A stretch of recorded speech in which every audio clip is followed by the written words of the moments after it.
Urgent గా ఢిల్లీకి tsunami హెచ్చరికలు పాస్ చేయండి. దేశానికి భారీ భూకంపం ముప్పు అని డప్పు సాటింపేయండి. అంబులెన్స్లు రెడీగా పెట్టుర్రి, డాక్టర్లకు సెలవులు రద్దు చేయండి, బళ్ళకు సెలవులు ఇయ్యండి, పబ్లిక్ ఎవ్వరు బయట తిరగొద్దనే సెక్షన్ ఉంటది కదా 144 గది ఆర్డర్ అయ్యండి. ఎందుకు ఇవన్నీ వార్నింగ్లు అని అనుకుంటున్నారా? షై గుర్తు పార్టీ రాహుల్ బాబు నోరిపితే భూమి బద్దలైతదట.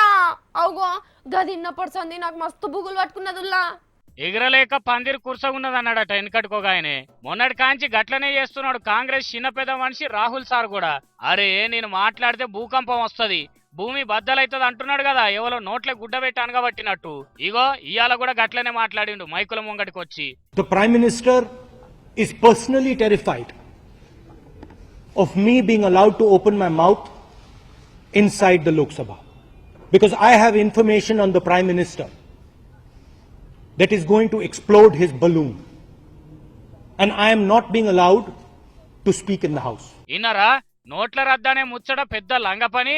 దీని వెనుక మోడీ సార్ చేసిన పెద్ద పనున్నది, దానికి బందోబస్తు సాక్ష్యం కూడా ఉన్నదని సల్లగా చెప్తున్నాడు. నన్ను సభలో మాట్లాడనిస్తానా, పార్లమెంటు సున్న మోసి కింద పడే నిజాలు చెప్తానంటున్నాడు. నేను గిన ఉంటేనా సీతను ఓనియకపోతున్నా అన్నాడట గిసోంటి మనిషే. అరే ఉన్నది ఉన్నది అంటున్నాడు గాని ఆ ఉన్నదేందో చెప్తలేడు కదా. సరే పార్లమెంట్ లోపల మాట్లాడనీయకపోతే బయట గిట్లా మాట్లాడవచ్చు కదా. ఇన్ని ముచ్చట్లు మాట్లాడినోడు గా ముచ్చట కూడా బయట పెడితే జనానికి తెలియదా లంగ పనేందో? పిప్పరమెంట్లు కొనిస్తేనే ఏబిసిడీలు చెప్తానని చిన్న పోరగాండ్లు అన్నట్టు పార్లమెంట్ లో మైక్ ఇస్తేనే చెప్తా లేకపోతే లేదంటే ఎట్లా రాహుల్ సారు? నీ గంభీరమైన గొంతును తట్టుకునే మైకులు బయట ఒక్కటి కూడా కనిపిస్తలేదా అని అంటున్నారు. బ్యాంకుల ముంగట లైన్లలో నిలబడి మోడీ సార్ను తిట్టుకునేటోళ్ళు.